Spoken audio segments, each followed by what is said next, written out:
Hej, jag heter Lydia Sandgren. Jag ska prata idag med Goce Smilevski som är en författare från Makedonien som är aktuell nu i höst med en bok som heter Sigmund Freuds syster. Den skrevs 2010 men kommer i svensk översättning nu. Och det är en roman som handlar om Sigmund Freuds yngre syster Adolfina Freud. Och hon är berättaren då i den här romanen som följer henne från barndomen upp genom åren och fram tills att hon dör i ett koncentrationsläger under nazismen. Och hon lever liksom lite grann i skuggan av familjen Freud i Wien, isolerad, hemma hos sin mamma. Hon utbildar sig aldrig och skaffar ingen utbildning eller får ingen utbildning. Bildar aldrig familj. Och en stor del av sitt vuxna liv tillbringar hon på ett sinnessjukhus i staden Wien. Men det är också en person som har intellektuella och konstnärliga ambitioner eller intressen. Och romanen rör sig kring teman som galenskap eller psykisk ohälsa, psykoanalytiska begrepp från den här tiden och också kvinnors villkor och moderskap. Så det ska vi tala om. Okej,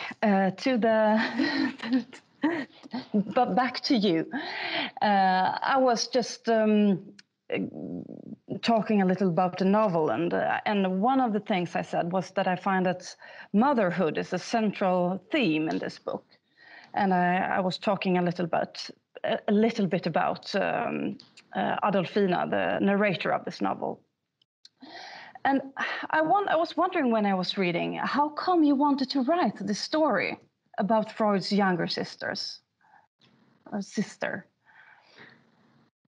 Well, the idea came kind of naturally because in the biographies of Freud, whenever I would read, when I would come to the point about the Holocaust and his leaving of Vienna when he left Vienna for London in 1938, it was stated that he was allowed to take with himself as much people as he wanted. And he did took about 20 people and also his dog.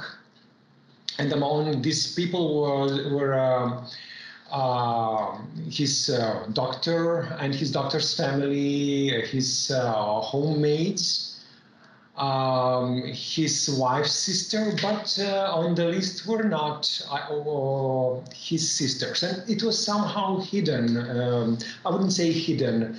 It was not clear in the biographies of Freud. Only a few pages later, some of the biographers, not all of them, would mention in a footnote that unfortunately 4 of his sisters died in the Holocaust. So I was thinking, what really happened? Because if he took about 20 people, I think exactly 16 people, and if he could take as much as he could, I think that he was aware of the danger. So this was the first moment when I wanted to write about his sisters, but I got particularly interested in Adolfina because she was kind of different than the others, than Pauline and Rosa and Maria Mitzi. So she was a particular case, I would say. But the first moment was the moment when I realized that the brother didn't took with himself the sisters. I think the other sisters, they all get married and they start families and so on, but Adolfina doesn't, and she never goes to school. She never gets an education. And still she seems to me very preoccupied by the thought of having a child and getting married. And yet she chooses for her love this impossible man, Rainer, who is I think depressed, and he cannot love her and he cannot stay with her. What do you think about that? Why she wants a family so much, and yet she seems so so far away from any kind of realistic love? Well, the thing is that many things I have to invent around Adolfina because not many things are known about her. Maybe we could come later about it, but exactly about the sisters and why I choose her, exactly her as a main character. It was what you mentioned right now, because you said she remained alone, and it's true because when we see her sisters' names, then we see with their names the date of their birth and date of their death, but also between these two dates are the date when they got married and the date when they gave birth to their children. And Adolfina was the only one who remained alone, and it was different than now in the 21st century. If we see what happened in the 19th century, I mean, unmarried woman, a woman who remained single, it was not like today. It is the question of a choice. Yeah, it's a question. It's a matter of choice of this woman. Then it was kind of curse for her, and somehow the women that remained unmarried, especially I did the research about Vienna in the 19th century, they were like a joke for the neighborhood, a shame for the family, and a tragedy for themselves. Because when you see percentually, in the 19th century, the highest percentage of suicides are in Vienna among unmarried women. So it was a really big burden for them. Kind of, we cannot really understand it, maybe only by numbers we can see it. I mean, exactly with this, with the thing of the suicide. So she was, for me, from the beginning, she emerged as the person that the novel would be about. And also, I would say that the thing with her was with some of the letters of Freud, when he wrote to his then fiancée and later wife, Martha Bernays, and later Martha Freud, he said, my sister, she's the nicest, the dearest of all, he said, but she is, alas, too sensitive. And then his son, years later, when his aunts perished in the Holocaust, he mentioned only he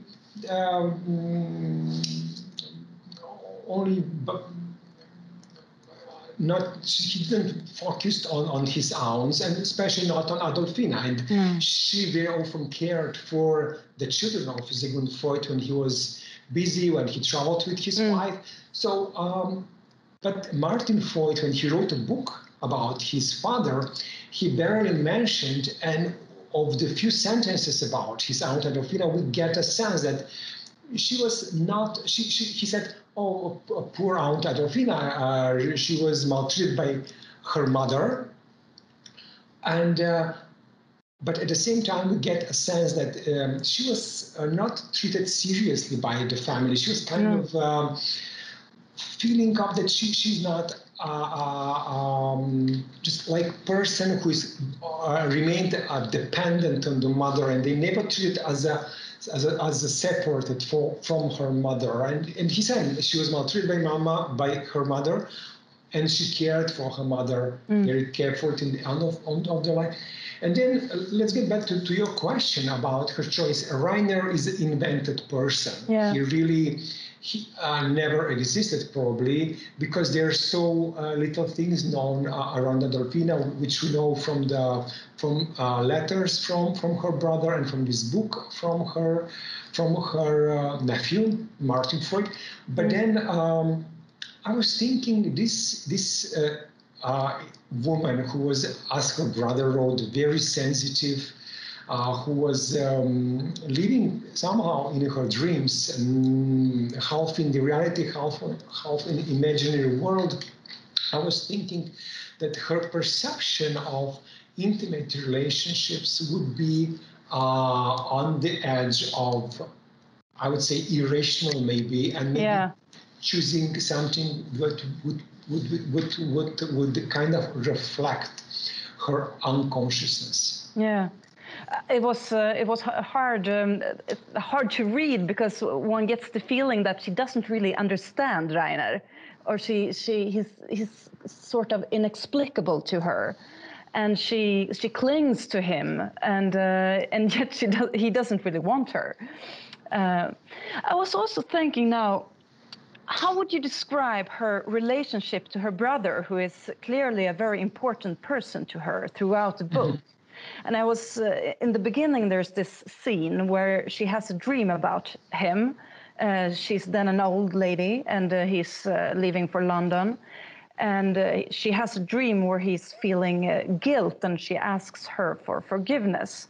And then he turns into a child, I think, in her dream, and thus is dependent on her.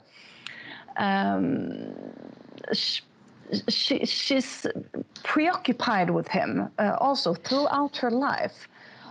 How did you, as a writer, perceive their relationship? Yeah, for me, it was. I wrote it in the course of 7.5 years, the novel, and it was intensive research and writing. It wasn't like I would write a month and then I wouldn't write for 2 weeks or 3 weeks. Mm-hmm. It was everyday thing for 7.5 years, and it was really. I was trying. To read as much books I could find about these family relationships.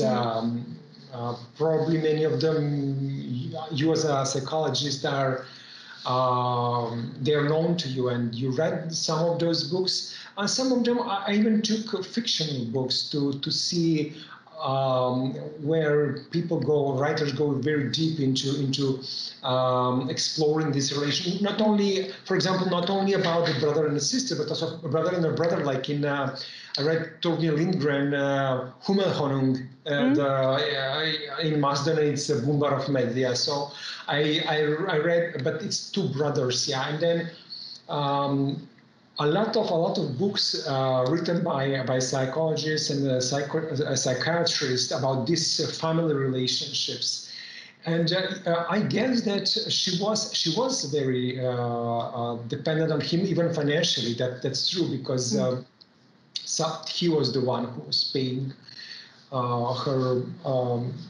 For her living, and but also she was very dependent on him as a person. We could say from his letters when he would mention her, and well, he was a very certainly very fascinating figure. Very his personality was huge, ego also, and these people just. Of course, shadow around themselves and on the people around themselves, especially if someone is living a very lonely life, as Adolfina did. She would become extremely dependent on him, as she was dependent on her mother, as we could see from the letters of Freud and from the biography on him by his son. Yeah, so this novel was for me somehow. When I wrote it, Adolfina Freud just became a metaphor of the women that throughout the history remained in the shadows of the very, very influential people, like Sigmund Freud was. And then somehow this was, I felt I'm giving a voice to a woman who was neglected by historiography, forgotten by historiography, as most of people are. One of my favorite part in the book, I think, is the part in the asylum, the madhouse, and she spends, I think, 7 years, and she admits herself there, and her brother visits her, and he says, "Come home, go home," but she chooses to stay there. Why is that? Is it a way for her to create a life of her own, where she's actually not dependent on her mother or her brother? What do you think? Well, I think that that people, as much as I could perceive or understand, and also via research, and sometimes people need the border between themselves and the others if others are too much invading into their territory, psychological territory. And she was the one who couldn't draw the border between herself and the mother, especially. And I thought this is the chance for her to stay sane, to go in the asylum. Yeah. The asylum is the place where she could kept herself in sanity. And it was, yeah. That's interesting. Yeah. The doctor tells her, you're here for a vacation. And that's a little too harsh, I think. But still, it's a retreat from life. She doesn't have to deal with everyday life, not her mother or her needs or money or having a work or not having a family. And she can also, she finds a place there, friends and a society inside of big society. I was also wondering, you choose to write about these actual historical persons who existed, even if we know very little about Adolfina Freud. Could you have written the same story without them being, Sigmund and Adolfina Freud? How was it for you to use real persons as a novelist? Well, I would say it would be possible to write kind of, and it would be impossible because her real experience of herself, herself as a human being and as a woman, are built, her understanding are built as an opposite to what Sigmund Freud understands what a woman was, yeah, and what a woman is. And years later, he apologized to women in a way, saying that the women remained for him a dark continent. Yeah. Which would explain maybe that he felt a bit guilty for what he wrote about women and how their characters built on envy, and that envy is in the core of their personality, because she's the one who says, no, I'm not envious to the people. What is in the core of myself is the sadness, is compassion, and all her explanation of her own being is kind of built in, maybe not in opposition, but in a juxtaposition of what he said of the human beings, especially about women. So I think it wouldn't be really possible to do this, because really this was very important to have this person as the brother, the one who said this, who wrote about the first one who directed his finger in the human unconsciousness, because until him, it's true, people thought that they are what they thought they are. They thought they have a bad thoughts, evil thoughts, that's it, but they're good. And then he said, there's something beneath what we think about ourselves. So I think it was very important for these characters here to have them, and I did really a huge research about it, really a lot of books.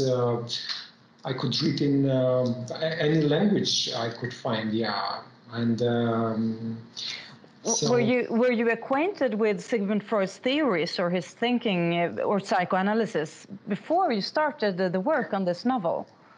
Yes, one of I read. I said just a little thing, just a small part of his work was at that time. It was years ago, a decade ago. I finished the novel, translated into Macedonian. So I had to read in other languages.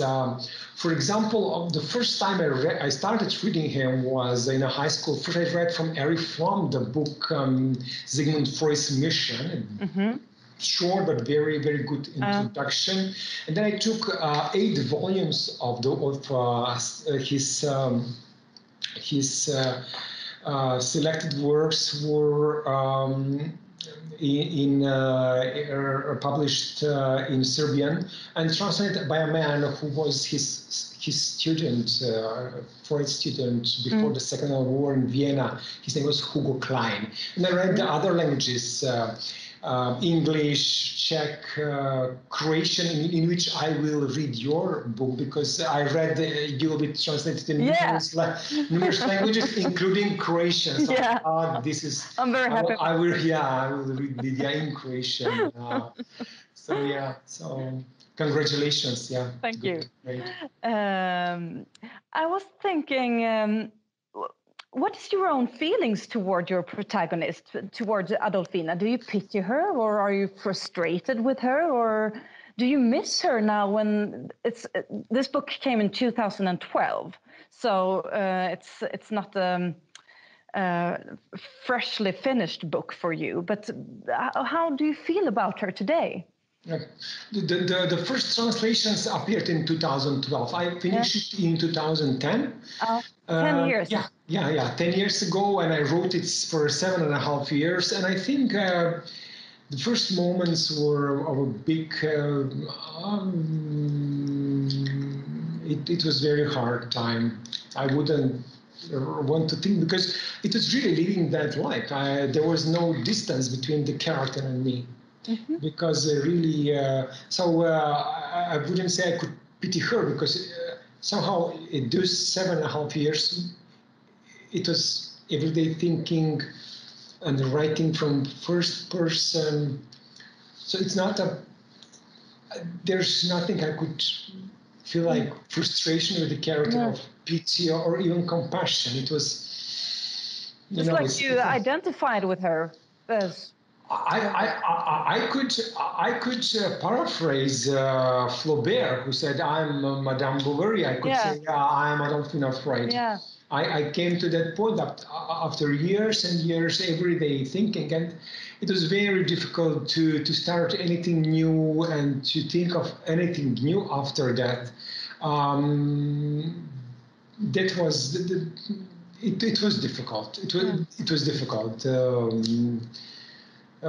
It was really a long time, especially 7.5 years. And now it's another chapter of the life. Yeah. I think I was asking about frustration because I could feel that sometimes myself reading your book. Why are you doing this? Why don't you choose another life for yourself? Why do you stay here with your mother? Go out, have a life, get an education or whatever. I know it's hard, but she has somehow a passive, very soft way with other people, and she's never aggressive. There's no aggression in her, actually. Maybe sometimes she would need a little to, stand up for herself somehow. And I was also thinking a lot about her attitudes and feelings towards motherhood. What do you think is? What does she feel about that? About motherhood and womanhood, maybe? Yeah. Well, I don't think if we could think. That she should leave home and mother because get an education at that time it was really impossible. Yeah, I know. Without a strong support from the family, financial and also psychological support, it was impossible. Really, the only thing she could do about living somewhere was living into asylum that she did, at least in my novel. Yeah. So or marriage or asylum, that's her two the possible ways. The third thing is the suicide. As I said, the percentage of unmarried women who commit suicide is really in Vienna in 19th century. It's really scary. Yeah. So yes, but what you said, that she should stand up for herself in that relationships. She could, or maybe she couldn't, because she was. I would say she was modeled like that in her childhood. Her childhood modeled her in that way. So it was really maybe impossible for her to react towards people in a different way. Maybe there was deep inside of herself. I've almost forget the novel until I'm trying to forget, and the last several years I just put it completely outside of my mind and remembering and anything, except when I work with the translators. And I have to say that I'm really grateful to Hans Magnusson, who translated it into Swedish, because from Macedonian. Or from Macedonian, but also he read several other translations, and yes, he was here in Macedonia decades ago on the special school for university people from abroad, organized from a university, studying the language. And he gave me such a wonderful nuances of the language, of the Macedonian language, about some nuances, and just asking and understand how deep he goes linguistically, and also about some parts of the novel. And somehow I start when I work with a translator, when these wonderful their wonderful insights, like Hans Magnusson's insights about language and linguistics appear.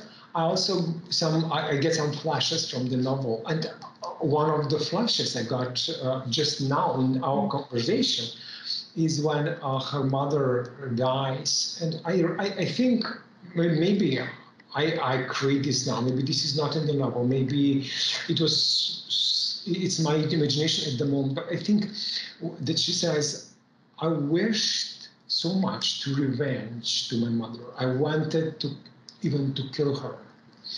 And I dreamed that for the moment when she would be dying, and that I would do the revenge. And she says, but now I just feel how fragile she is. As in the moments when I was a child and she was destroying me as a child.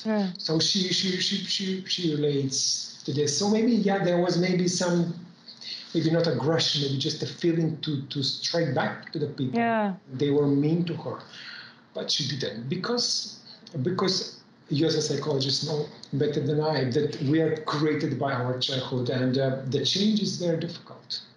And also, I think there's a kind of atonement at the end of it. She actually comes to peace, maybe, with her history.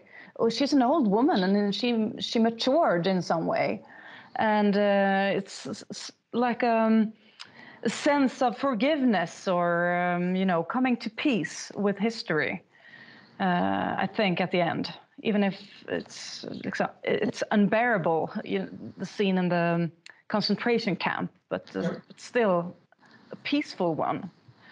It sounds like I have to read this in Swedish as well. Yeah, okay. I read the English translation. I see. Okay. The Swedish one isn't ready yet. Okay. But I'll do that. Thank you. I think we have to finish. We've been speaking for half an hour. It was really nice to talk to you. Yeah, it was a pleasure to talk to you, Lydia. Thank you so much. Thank you to you and to the people from the library, from the Gothenburg Library, and to you for this beautiful chance to be present among the readers and to talk on these interesting topics, for me, at least. Yeah, it was great. You're welcome to Sweden when Corona is over. Yeah. Hopefully Corona is over soon. Hopefully. Yeah. Let's hope. Yeah. Okay. Thank Bye-bye. you. Bye-bye.